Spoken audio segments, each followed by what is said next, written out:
I stood at the gate of the luxury train platform, my suitcase parked neatly beside me, fingers wrapped around my phone like it was an anchor. This trip had taken months to plan. Every seat booked, every meal reserved, every hotel meticulously selected. It was supposed to be a rare chance for all of us to be together, away from the noise of the city, away from the tension that usually hummed under family gatherings. Then the text came. No space, don't come.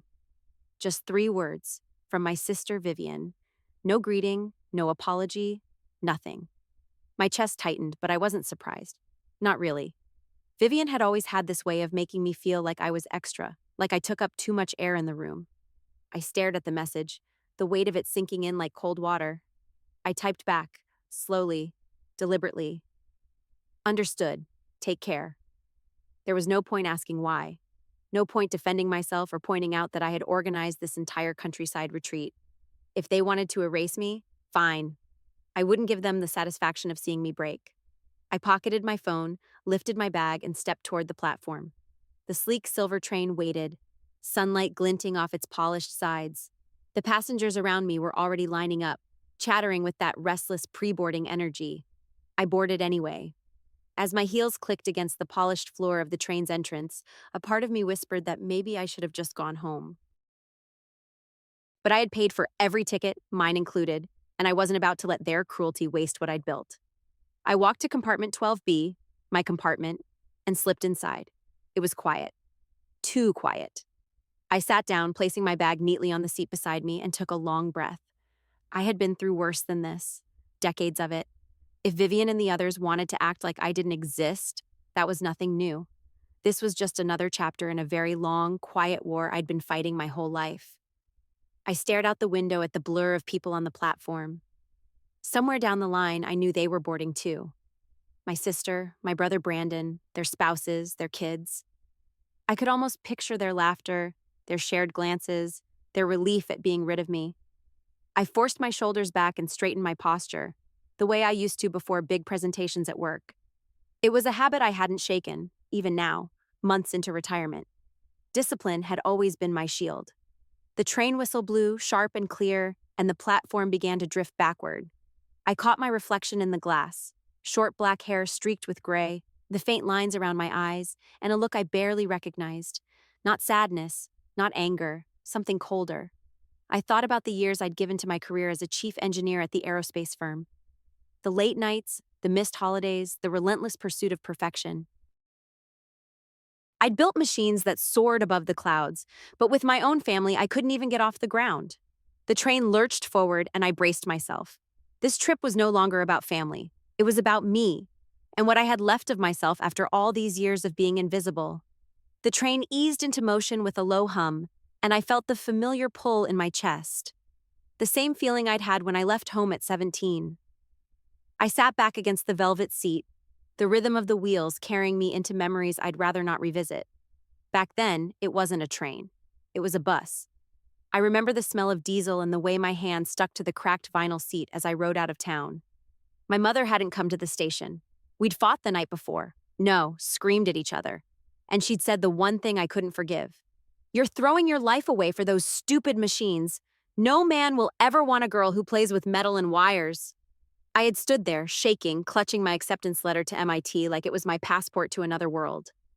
My father sat in his armchair through the whole thing, silent, eyes glued to the muted TV. He didn't even look at me when I walked out the next morning. No hug, no goodbye, nothing. As the train now carried me further into the countryside, I could almost hear the slam of that old screen door again. I thought I'd buried that memory under years of work and accolades, but some wounds never close. I turned slightly and set my hand on the cold window, watching my breath fog the glass. The landscape blurred, rows of trees, flashes of red barns, and the occasional lonely gas station. I wondered if I'd ever once felt like I belonged somewhere. Growing up, I was the quiet one, the girl who spent hours fixing broken toasters and tinkering with old radios, while the other kids were outside playing tag. Brandon, my younger brother, was the charming one. He could say the dumbest joke and still have my parents howling with laughter. Vivian, being the oldest, had this natural command. She was the golden sister, always knowing the right thing to say to earn approval. Me, I learned how to vanish. At school, I was the one who turned in perfect assignments but never got picked for group projects. At home, I stayed out of the way, retreating to the garage with a screwdriver set that used to belong to my grandfather. My mom would roll her eyes when she found me under the hood of a neighbor's broken lawnmower. "You'll get your hands filthy," she'd say, as if grease was some kind of curse. But fixing things made sense. Machines didn't yell, they didn't hold grudges. If something broke, you found the problem and repaired it. Simple. I guess that's why I left so easily. Staying would have meant surrendering that part of me, the part they didn't understand, the part they never wanted to understand. The train rocked gently, and I could almost see that 17-year-old version of me again, sitting on that bus with nothing but a secondhand backpack and $50 in cash. I remember telling myself, I'll make it. I don't need anyone. And I did make it. I built a life from scratch, became one of the youngest lead engineers at my company, traveled across continents designing components for spacecrafts. But what's the point of accomplishment if your own family acts like it never happened? I shifted in my seat and clenched my hands together. They never celebrated me. Not the promotions, not the awards, not even the day I retired. It was always Brandon this and Vivian that. And I'd sit at the end of the dinner table, smiling like it didn't matter. But it did. God, it still does. The conductor's voice crackled over the speakers, announcing the next station. I took a slow breath and stared at my reflection again. It was the same face, but older now, stronger maybe. This trip might have started as a family getaway, but I was beginning to think it would end as something else, something I needed more, a reckoning. The train clattered softly beneath me, its rhythm pulling me back to a different kind of silence, one I hadn't let myself think about in years. Jonah. His name floated into my mind like a whisper I couldn't ignore. We met 15 years ago on a project in Tibet, of all places. I'd been assigned to lead a team on an international clean energy initiative. High-altitude labs, long days, and freezing nights where the wind felt like shards of glass against your skin. He was the kind of engineer who didn't just solve problems, but did it with this quiet humor that made the cold less biting. Jonah was from Oregon. He always talked about how, when all the work and travel was behind him, he wanted to open a little bike shop back home. Something simple, he'd say, his eyes crinkling with a smile. No blueprints, no deadlines, just a place where people come in, and I fix things that make them happy. I remember those nights at the research station. We'd drink tea so strong it stained the enamel of our mugs and huddle near a metal stove, both of us wearing layers upon layers of mismatched jackets. It wasn't romantic in the usual sense. No candlelight, no grand gestures. But it was real. I trusted him. And then, just like that, he was gone. The flash flood came out of nowhere. Jonah had been surveying one of the hydro test sites on the lower slope. I wasn't there. I was 300 miles away attending a conference. By the time I heard what had happened, the roads were washed out, and I couldn't even reach the site for another day. When I finally got there, all I found were the remnants of our equipment and the silence that comes when a voice you love is gone forever. I never forgave myself. If I had been there, maybe I would have seen the warning signs. Maybe I would have called it off. Maybe I could have saved him. That maybe haunted me through every success, every sleepless night I spent buried in work. It became easier to shut people out than to risk feeling that kind of loss again. I slid my thumb across the silver ring I still wore, the simple band Jonah had given me one snowy night in Tibet, laughing because it wasn't an engagement ring, just something he said would remind me that life's better when you let someone in. I never told my family about him. They wouldn't have cared. Or worse, they would have said something small and dismissive, and I couldn't bear that. After Jonah, I built walls. Neat, precise, unshakable walls. I dove into my career becoming the person who could solve anything except my own loneliness. If my family noticed that I never brought anyone home, they never asked why. Maybe they didn't want to know. The train rocked slightly and I pressed my hand over the ring, a quiet vow pulsing through me. I didn't wear it for grief anymore. I wore it as a reminder that I could survive, even when love and family turned their backs on me. I was halfway through a lukewarm cup of tea when the knock came on my compartment door. It was soft, polite, but I felt the shift in the air even before I opened it. A train steward stood there, hat tucked under his arm, a nervous smile stretching across his face. "Excuse me, ma'am," he began, his voice careful. "Would you be willing to switch your seat?" I blinked at him. "Switch my seat? Why?" He cleared his throat. There's a family group a few cars up. They'd like to sit together. They asked if you might move to another cabin so they could have this one. A cold knot formed in my stomach. Which family? I asked, though I already knew. The steward glanced down the hallway almost apologetically. I followed his gaze. There they were, Vivian, Brandon, and the rest of them clustered just a few compartments ahead. My sister was laughing at something, her hand casually resting on Brandon's arm, while their kids played some game on a tablet. None of them looked my way. So that was it. The request hadn't come from some random passengers. It had come from my own family. The same people who had told me there was no space for me on this trip. The same people who were now taking the seat I'd reserved, the seat I'd paid for. I stared at the steward for a long moment. He shifted on his feet, clearly uncomfortable. If you'd prefer not to, that's completely fine, he said quickly, as if realizing how cruel the request sounded. But I knew how this worked. If I refused, it would just turn into a whispered story for them to share later. How difficult Lydia was, how she couldn't even do something as simple as swap a seat. So I stood up. It's fine, I said, my voice steady. I'll move. The steward's smile faltered as if he could sense the weight behind my words. Thank you, ma'am. We really appreciate it. I gathered my things slowly, deliberately. My suitcase rolled behind me as I walked past their compartment. Not one of them looked up. Not Vivian, not Brandon, not anyone. They were too busy laughing, too busy enjoying themselves in the space I had given them. The new cabin was at the back of the car, wedged between a storage closet and the toilets. It smelled faintly of bleach and stale air. Instead of the quiet, private seat I'd reserved, I now had a narrow bench crammed between two strangers, a young couple with backpacks who barely acknowledged me. I set my suitcase down, lowered myself onto the seat, and stared at my hands. They didn't even have the decency to pretend I mattered. The train jolted over a rough stretch of track, and I felt something sharp twist in my chest. I'd spent my whole life being invisible to them, the afterthought, the odd one out, but this was different. This was them erasing me in real time.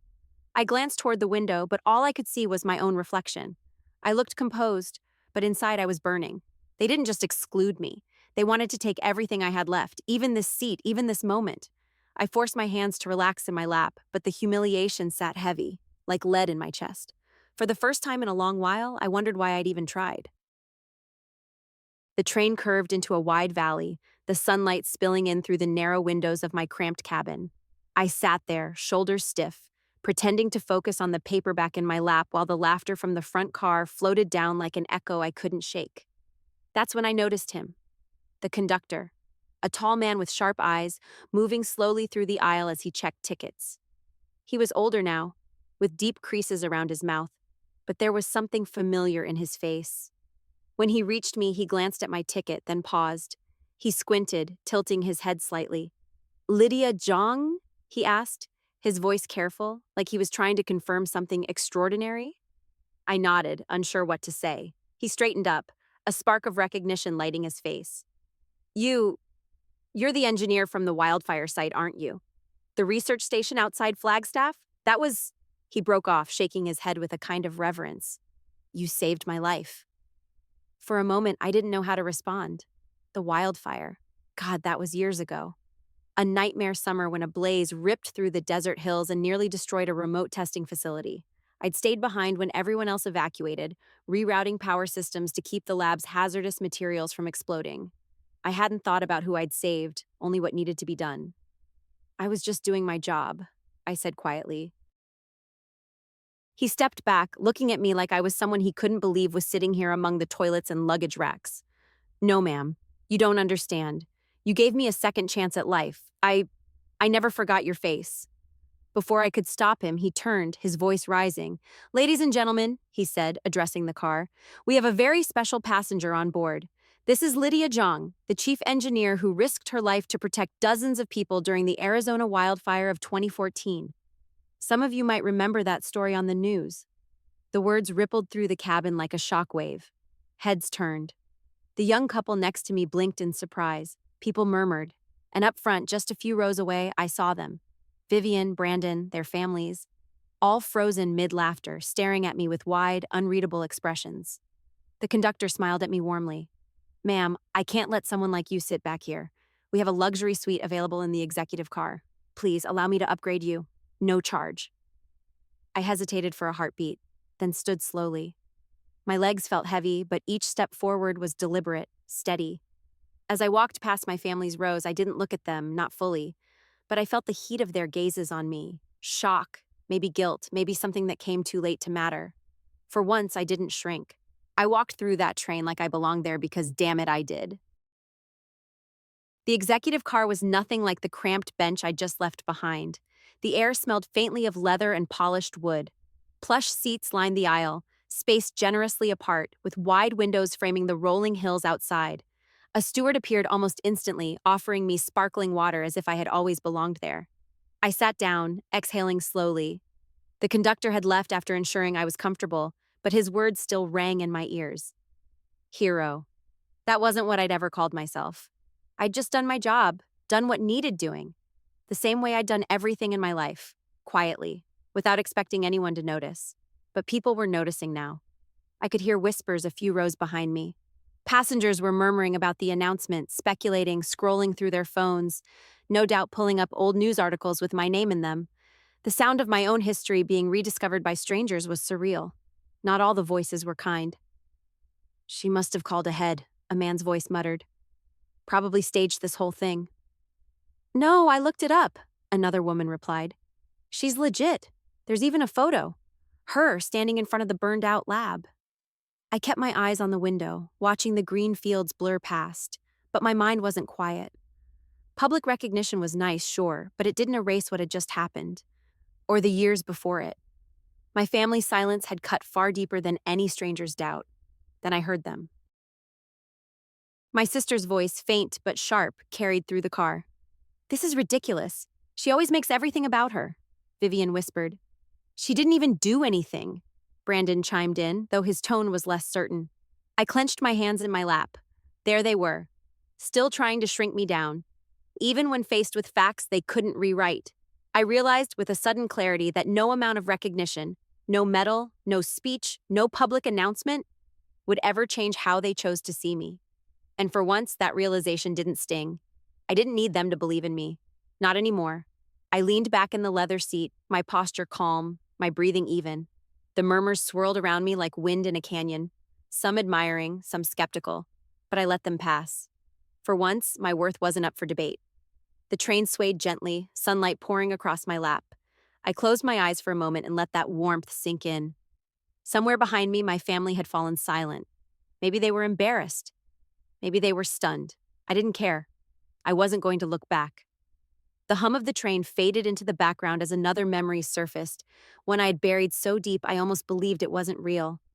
I closed my eyes and saw my father's face, not the silent man I remembered from my teenage years, but the one who sat across from me in our kitchen that night, his hands trembling over a stack of papers. It was almost 20 years ago.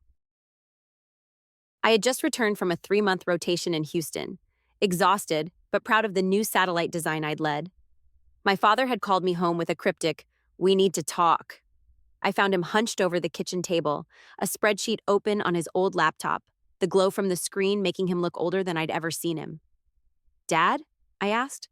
"What's going on?" He didn't look up. "I made a mistake," he said quietly, like he was confessing to the floor. "The grants, the research funds, I moved some money around."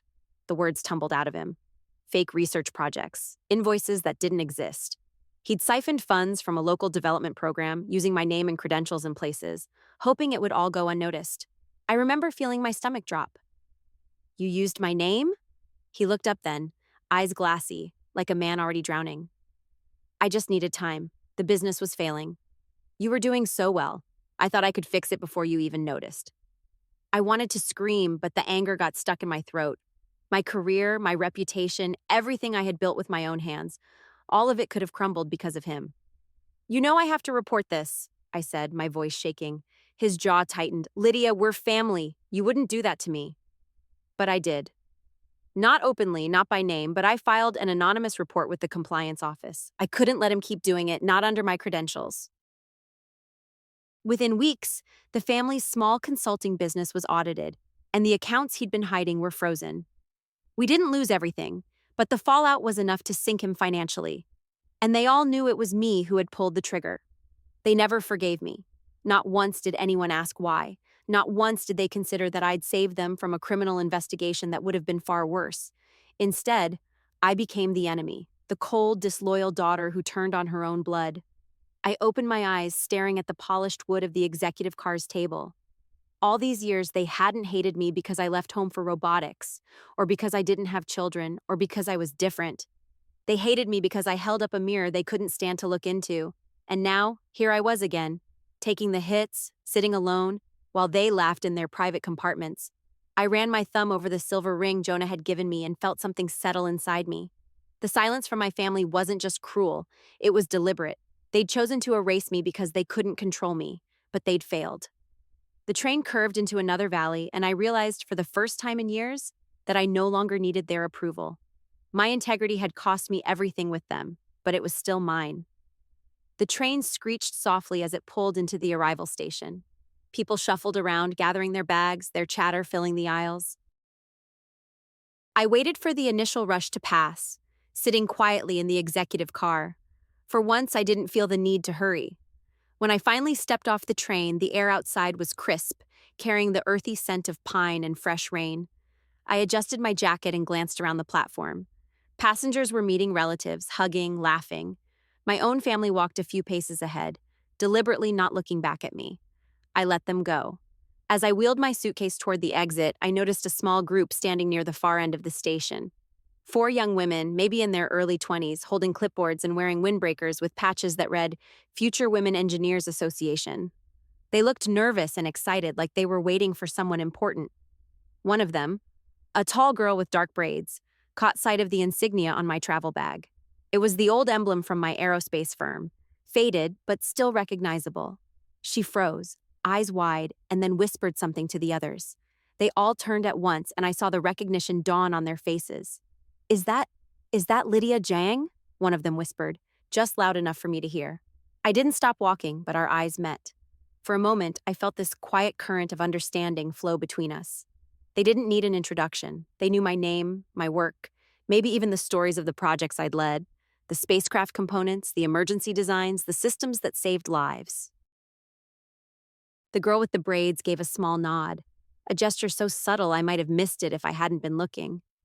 The others followed, a silent acknowledgement. Not flashy, not forced, just respect. Something in my chest loosened. I nodded back, the corners of my mouth lifting in the faintest smile. It wasn't pride I felt. It was something steadier, like peace.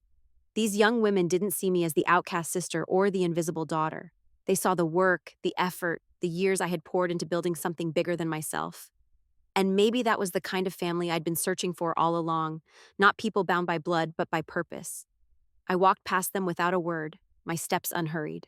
Behind me, my sister's voice carried faintly on the breeze, sharp and irritated about some missing luggage. I didn't turn around. The platform stretched ahead, sunlight spilling across the concrete. I kept walking, suitcase rolling steadily behind me, feeling lighter than I had in years. I didn't belong to them anymore. I belonged to the quiet lineage of women who create, endure, and quietly change the world. A week after the train ride, I woke up to a quiet morning in my own home. The sun was spilling across the porch, warm and steady, the way light settles when the world is finally still. I'd spent the past few days deliberately cutting off all contact, no calls, no texts from my family. They had tried, of course. Vivian sent a single line that read, "Hope you're happy with yourself." Brandon hadn't bothered. I didn't respond. That morning, I heard the crunch of tires on my driveway. When I opened the door, a courier stood there with a crisp white envelope. "For you, ma'am," he said, handing it over with a small nod before leaving. The return address made my breath catch, the International Council for Science and Innovation. I slit the envelope carefully with my thumb and unfolded the letter inside. "Dear Miss Jiang," it began, "it is with great honor that we inform you that you have been selected to receive the International Leadership Medal for Scientific Advancement. Your work in the aerospace and clean energy sectors has made a profound impact on our world.